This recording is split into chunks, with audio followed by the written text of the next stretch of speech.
When other people approach or other pets come by, they just get on guard. They go, nope, you can't come sit down beside us. No, you can't do this.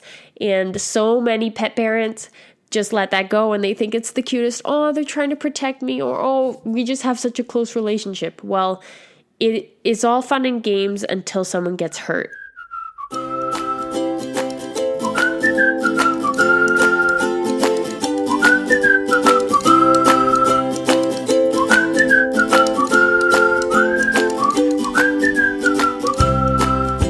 Welcome to episode 30 of the Pawdoption Guide podcast. I'm your host, Bethany Muir, and this is your one-stop shop for the knowledge and advice you need to adopt and integrate the rescue dog of your dreams. Today, we're dipping into my blog archives for this episode 30, which feels special. Feels special every time we hit, another 10 episodes. 30 feels real good. So I wanted to bring you something from a blog that I wrote that I felt was super helpful for rescue dog owners.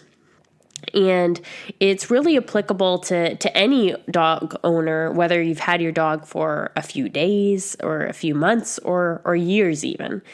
So we're going to discuss a very common complaint dog owners have about their dogs, and that is excessive barking. And this is not just a rescue dog problem, it's relevant to all dogs. And truly, the biggest factor in whether excessive barking behavior is exacerbated or not, or is addressed, is you, the dog owner. You're the one in control here. Yet it's so funny that I think a lot of dog owners feel completely helpless when it comes to excessive barking. But the truth is, it really all does come down to your response to that barking. And most owners can identify some triggers or stimuli that get their dog to start barking excessively. And if you can, I don't want you to be ashamed. It's okay that your dog, might go off the rails about a certain thing. Is it the hairdryer? Is it the vacuum? Is it the dog next door? Is it your neighbor? Is it someone knocking at the door, ringing the doorbell? Barking has always been one of the hardest behaviors to address in dogs. And it really takes consistency, but you can certainly turn things around if you employ the right tactics. And that's what we're going to get to the heart of today. Now, don't get me wrong here. Barking is a natural and necessary form of communication for dogs. It's the way that they communicate with us about what they do like, what they don't like, when they want more distance, when they want to notify you of something, when they think something is intruding upon them, or when they feel the need to intimidate something or someone. So it's definitely important that we take into account what they're trying to communicate. But we're talking really about the excessive barking, a behavior that needs to be kind of reeled in down to a reasonable level of them notifying us of something. And it is often the dog owner's response to that excessive barking that is lacking. And so in order to better manage excessive barking behavior, we must first figure out why your dog is barking. Right off the hop, I'll say that a majority of barking behavior we see with domesticated dogs does come from boredom and mismanaging that barking behavior in the first place. So whatever our initial response might have been to it could be, exacerbating the issue. And it is important to note that all the reasons why our dogs bark, which I'm going to get to in a moment, many dogs will bark at times for any of those reasons mentioned. They are not always just for one reason or another. However, if you're dealing with nuisance barking, so barking that's excessive and not called for, over the top, it's likely that your dog is more often than not really barking in relation to one or two of those scenarios that we're going to talk about. So try and tune into what that common factor often is for your dog, because the more you can focus on that and the more you understand why they're barking, the better you can address that behavior, and you can understand it in an overarching kind of way. So I specifically, I have two dogs. I have my dog Geller, who's about 10 now, and my dog Rory, she's 7. And Rory is a very alert dog. Geller was very laid back. He didn't bark at a lot. He was quite a quiet dog. But when Rory came around, she was quite the opposite. So super alert dog, which is typical of Dalmatians. And she was most often barking to alert us of something or someone. So she was always doing this alert barking. And we have really learned to manage this behavior in a few ways. And in general, I found, and to put this out there, my dog's not perfect. To this day, does she excessively bark at things at times? Certainly. But we have curbed a lot of bad habits that would have basically just become incredibly hard to manage and to bear by doing all the things that we've done to address this barking behavior. In general, you'll have more success curbing nuisance barking if you take a holistic approach that addresses the behavior in more than one way. And because nuisance barking is so difficult to address, taking that holistic approach and doing multiple things to address one behavior seems to have the most impact on that behavior. So let's go through all the reasons why your dog could be barking. So if you're thinking about your dog and how they may excessively bark or be a bit of a nuisance with their barking, think about those scenarios and now start to question, why is my dog barking? And as I go through each of these reasons, think about, is that why? Is that why? Is that why? And as you can start to narrow down those reasons for why your dog is exhibiting that behavior, then we can better address it with the responses I'm going to give you to each of these specific barking behaviors. So first we have alert barking, which, as I said, is Rory's specific issue and is often the reason why she chooses to bark excessively. So with alert barking, your dog is notifying you of something such as someone at the door, people walking by, a noise they heard, like car doors. There can be any number of things that they're just alerting you to. But you can often tell the dog is just trying to tell you, oh, I heard that. Did you hear that? Or, oh, there's something over there. And in terms of a response, there are really 3 ways you can address this behavior. So you can distract your dog with an obedience task or basically by giving them another job to do when they would otherwise just focus on alerting you to something. So you can have them sit, stay, lay down, followed by a treat while they would otherwise be trying to focus on that sound or that thing. Or you can reduce their sensitivity to the trigger by setting up scenarios in order to counter condition their response. So, for example, if they're barking at the doorbell, you can have someone ring the doorbell when you cue them and then preempt that ring by offering treats immediately before and during the sound. And then repeat that kind of regularly until they're desensitized to the trigger. Now, this can be most helpful when you have someone who's not a stranger on the other side of things doing that. So if you have a partner in the household or a child or a sibling or whatever, you can get someone else that is known to the dog to do the ringing, because sometimes there could be multiple stimuli where they're alerting you to that person outside because they look strange, as well as to the sound of the door knocking or the doorbell. And then that makes it kind of more difficult for your dog to learn a positive response to this. So you want to start by kind of reducing the stimuli by exposing them only to one thing at a time. So if we're just focusing on the doorbell, make sure it's someone they know outside who's ringing the doorbell, okay?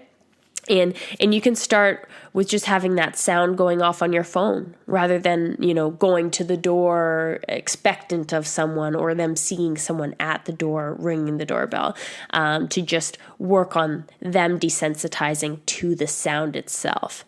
And then you can start to encourage more difficulty there by having it be the actual doorbell or the actual door knock or the actual person at the door. Then lastly, you can manage your environment with things like window coverings or window frosting. If say they alert to tell you, oh, look, there's a person walking by the window, then just window frosting can do a lot. And sometimes you only have to do it to a certain height because your dog is only going to be able to be so tall. Even managing your dog's environment, if they always jump up on the back of the couch to sit on the back of the couch and look out the window, well, figure out a way for them to not be able to get up on top of the couch. Maybe you're rearranging your furniture a little so there's nothing there for them to jump onto. Or maybe you're putting something on your couch so that they're not going to jump on it. Or maybe they're quartered off to a different area of the house so they can't look out the front window. You can crate them. You can use radio or TV noise to reduce sounds that might trigger them, and really reduce that temptation for your dog to bark. One common place that dogs will do some alert barking is in the backyard. And I found with my dog Rory in particular that if your dog barks at a stimuli in the backyard, you can try and employ negative punishment, which basically means you're taking away something they want in order to dissuade the bad behavior. So you're removing something they want by putting your dog inside the house when they start barking, because they want to be outside. 99% of dogs want to be outside. So if that is a motivator for them to get to be outside in the backyard, well, you put them in if they start barking. And when they've calmed down, then you can let them back out again. So it's like a little timeout, and it shows them quickly that behavior is not going to get them more of what they want. It's going to end what they actually wanted. They really often come to understand that barking sends them inside the house, and this does help reduce the behavior. And also, increases the sanity for your neighbors, because I'm one of those people who I have 2 dogs, so I know what it's like that dogs, they're going to bark at things they can't see or that they can hear. And it can be a little hard to control that, right, from happening at all, but we control how long it can go on. And I have a neighbor behind us who just lets their dog excessively bark, and it'll be like 11 p.m. at night, and that dog's going off, or 4 a.m. when they are headed to work or something. And I just don't get it. I don't get how people let it go on, because the truth is that's just making that behavior a true habit that it'll be incredibly hard to turn that around. The next kind of barking we can often see in dogs is attention-seeking barking. And puppies are great at this one. I think you can envision that puppy that comes kind of jumping at their feet and starts barking, ow, ow, ow, like, come, pay attention to me. I want to play. Why aren't you playing with me? Why don't you pay any attention to me? And they're really attempting to gain your focus because they're bored, or they want outside, or they want to play ball. And dogs actually might just train you to incessantly play with them or incessantly let them outside by exhibiting this behavior, and it's really your response that's going to either reinforce that behavior and encourage them to continue to ask for your attention that way, or you're going to respond in a way that makes sure that they see that that's not a behavior that gets response. So the response here, unless your dog is asking to go outside because they need to urgently bathroom, which you should have on top of your mind whether that's something that could be likely, then negative punishment is most helpful here. So again, we're saying you're going to take away something that your dog wants. And in this case, it's your attention. So when your dog is barking at you, demanding something, you must not feed into that behavior. You need to wait until they have quieted. So even with a puppy who, say, might be excessively barking, just ow, ow, ow, ow, if they take 2 moments, if all of a sudden there's a breath in there where there's quiet, then you can, give them your attention, right? It's all about finding that moment, especially at the start. If they're really incessant about that, then just finding that brief moment of silence to then be like, okay, now you get my attention. And so that they can learn that, it was the time when I stopped barking that they actually gave me some focus. And now another way you can also address that behavior is by asking them to go to bed before you respond to their request. So you're basically encouraging a good behavior, so then you can reward that good behavior with, play or going outside or whatever. So don't only just have to wait till they're quiet and then be like, okay, now I'm going to take you outside. It might be good to ask them for some obedience, sit, stay down, or go to your bed, or do this or that first before I feed into your request. Offering praise and attention of your own volition will keep you in charge. So this is the way that we go, no, you don't get to decide when we play all the time.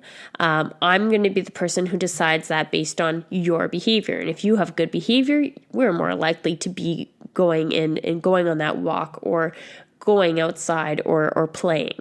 Now, it is helpful to tell them what you don't want to occur by doing this kind of negative punishment, taking away your attention until they're good.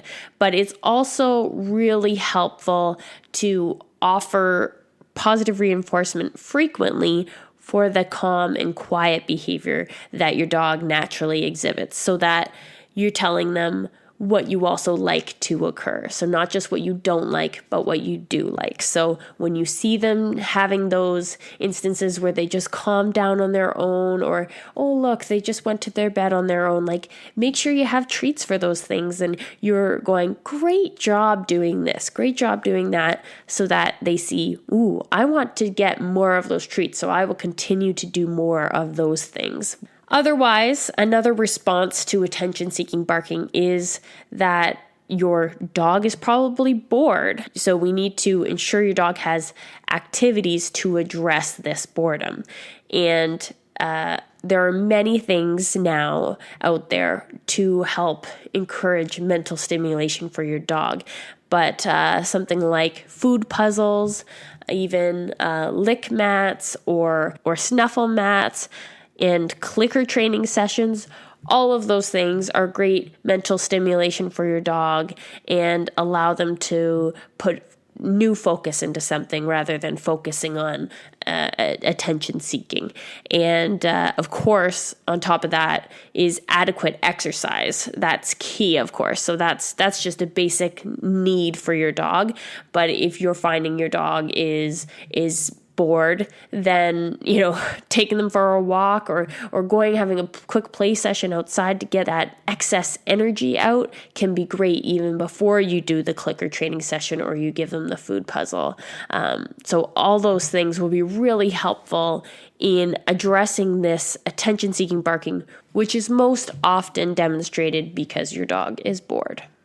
Another kind of barking we see in dogs is guarding behavior barking. And in this instance, they're barking because something is within close proximity, and that could be people, dogs, other animals. Usually it's something moving, something that is encroaching. And this often is because your dog believes someone's in their space or their territory. So, amongst this, we can't forget that a dog can be territorial of its people or fellow animals too. So not just only of itself. It's going, oh, I need to protect myself. I need to stand up and protect this territory, this land. It can be the people it's with or the animals too. And when we see guarding behavior, barking, environmental management is really one of the key factors here in reducing it. So reducing the ability for these scenarios to occur is best overall. So one thing I often get frustrated by is seeing a dog out on a long line or a tie out. And people often do this to basically allow their dog to spend lots of times outdoors and without their supervision.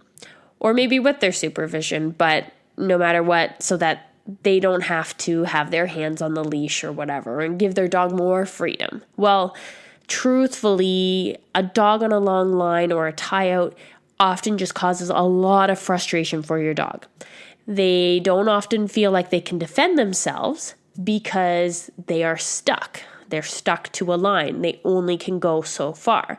So even if your dog, say, was nervous about something approaching and would generally just want to flight, would want to run away from it, they can't. So you've literally just created frustration for them and them feeling like they need to defend themselves. And that has increased territorial behavior overall. So this is often why dogs will show reactivity on leash because, again, they can't escape. They are stuck beside you on this leash. They can't run away. They can't do what they need to do to feel more comfortable.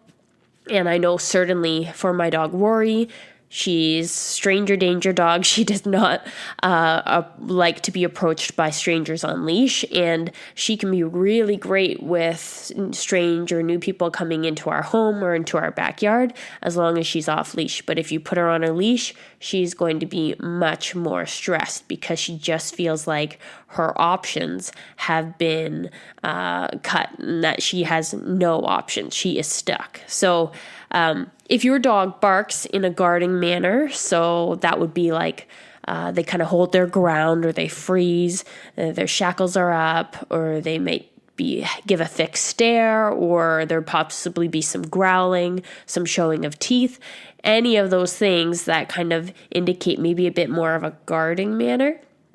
When people enter the house, if they bark like that, you should really reduce their access to the front door when visitors come. Because we don't want to teach them that it's appropriate to greet visitors in that mindset. If they're in that like fear or protective mindset, then you're really just setting up a scenario that's not going to end well. They're likely to attack or bite or nip or be aggressive toward whoever's coming into their space, right? So in this situation, you need to have them, have reduced access to the front door. So whether that's they're behind a gate or in a crate, and, give them a stuffed Kong, give them something really positive right at that time to help counter condition, basically create a positive association with people coming in the front door. Oh, I get this tasty, delicious Kong every time people come in the door. Well, if that happens every time, then they're bound to help reduce some anxiety regarding that. However, that being said, some dogs can be at such a heightened level of stress that they will not eat when they're stressed. So it's kind of about beating them to the stress. So trying to get them to that Kong before they sense that people are going to arrive. If your dog shows guarding behavior when they're snuggling with you on the couch or in bed, and that's when someone else, say, approaches you in that scenario, or another animal approaches you, they should not be allowed on the bed or couch, or at the very least, removed from the couch by the person they're snuggling with when necessary. So if you can, as that person that they're kind of guarding, if you can lift them off your lap and put them down safely, okay. In general, it's just best to show them that they lose that positive thing, which was the snuggling, the bed, the couch. They lose access to that because of that behavior. And so you're basically showing them that that's not allowed to go on.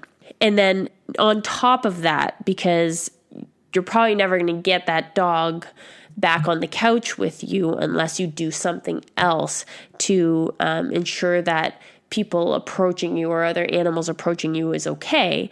It's necessary to then counter condition their response to things coming toward them while they're with you. So that could be by offering high reward treats, or high reward toys even. Some dogs are more toy oriented when someone approaches. So when that person approaches or a pet approaches, you can have a person ensure that the dog's getting those high reward treats. And until there's any negative response, so growling, baring teeth, or a fixed stare or anything like that, those things can keep going on and you can keep approaching.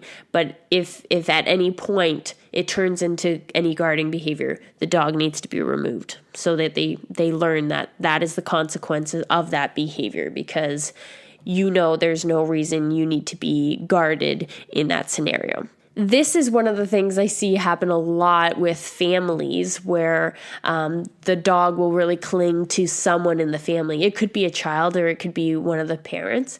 And then when other people approach or other pets come by, they just get on guard. They go, nope, you can't come sit down beside us. No, you can't do this. And so many pet parents just let that go and they think it's the cutest. Oh, they're trying to protect me, or, oh, we just have such a close relationship. Well, it's all fun and games until someone gets hurt. And that guarding behavior very commonly turns to people getting nipped and bit. And it starts out as that cute little one-time occurrence, and then it's just exacerbated. So it's super important to just nip it in the bud and ensure that that is no longer something they're getting rewarded by. And they are being rewarded if the person or the animal goes away when they do that behavior.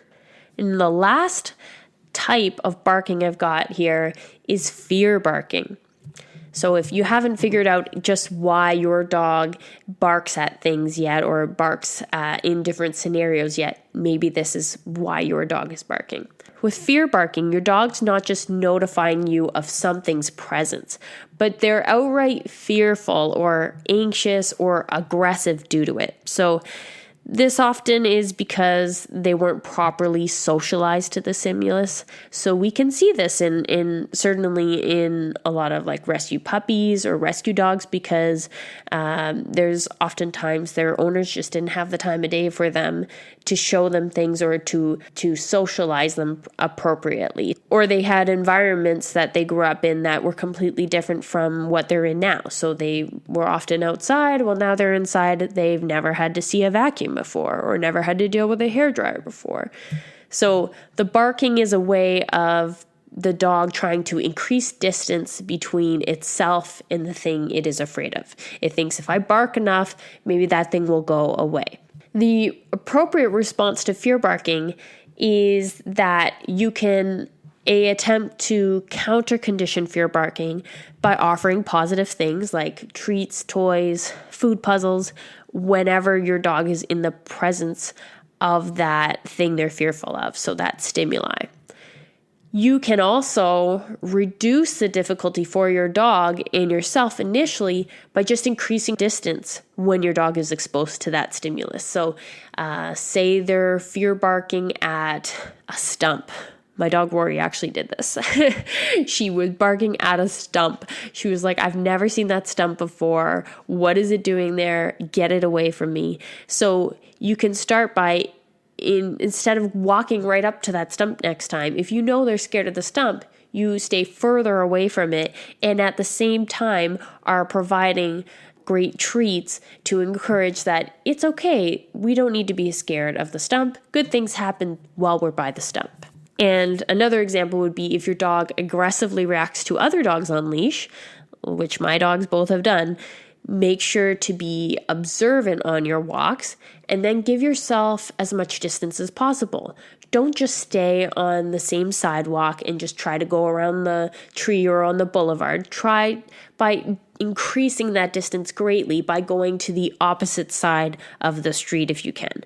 That is really going to give your dog a much bigger bubble so that they can feel safe, because that's what they're seeking is distance. That's what the barking is for. So if you give them more space, and then at the same time are providing them with treats, or there's even something like a lick stick, so you can get a wooden spoon, you put peanut butter on it, and you just offer it. Make sure you offer it as soon as you notice the other dog. So that could be as soon as you're like, oh, I see a dog, you offer the lick stick and you start walking on the other side of the street while you pass it.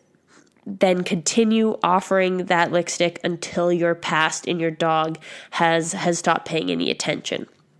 That's how you're best going to be able to regain their focus and take them away from that place of fear, because you're responding to their needs in that scenario.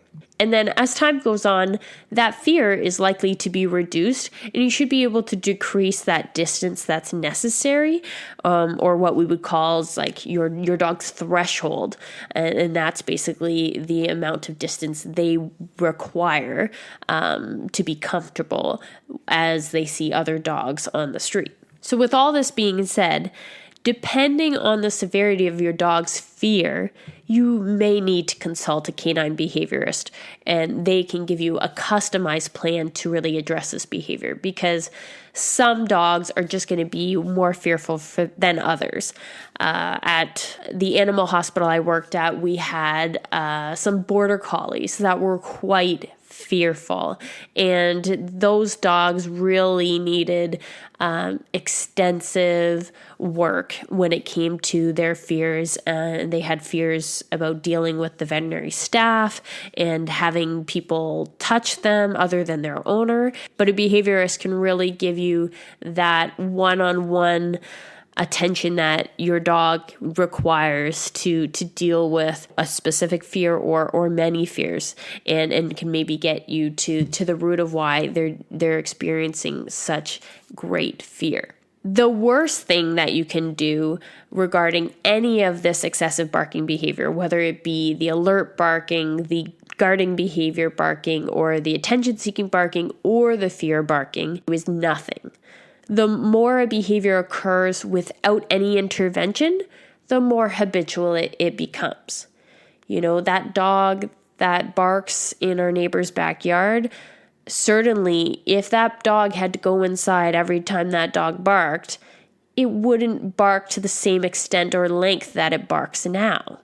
And that really is in your hands as the dog owner. So if you're experiencing excessive barking because your dog has separation anxiety, we didn't really cover that today because that is its own that's its own thing. I did write a whole blog about reducing stress for your pet that has separation anxiety, and you can find that in the link in the show notes if you'd like to check that out. Now that we've addressed your dog's barking behavior, it might just be time to make sure their leash skills are up to snuff with my free mini course, Tools, Aids, and Techniques to Walk Your Dog with Confidence. You can grab it today via the link in the show notes or on my website at www.pawdoptionguide.com/walk your dog with confidence mini course. Well, I hope you feel better prepared to address your dog's excessive barking. And if you enjoyed this episode, please take a screenshot, share it to your Instagram story or Facebook story while tagging at Pawdoption Guide, and tell me the most common reason why your dog barks. Is it alert barking? Is it guarding behavior barking? Is it attention-seeking barking? Or is it fear barking? I'd love to hear what your takeaways were from this podcast episode. New episodes are uploaded bi-weekly on Thursday, and if you want to hear more episodes like this, it's super helpful if you leave me a review. You can leave me a review on Apple Podcasts or a star rating on Spotify or a review on your podcast app. It just makes a huge impact on this podcast. And as always, I thank you so much for listening.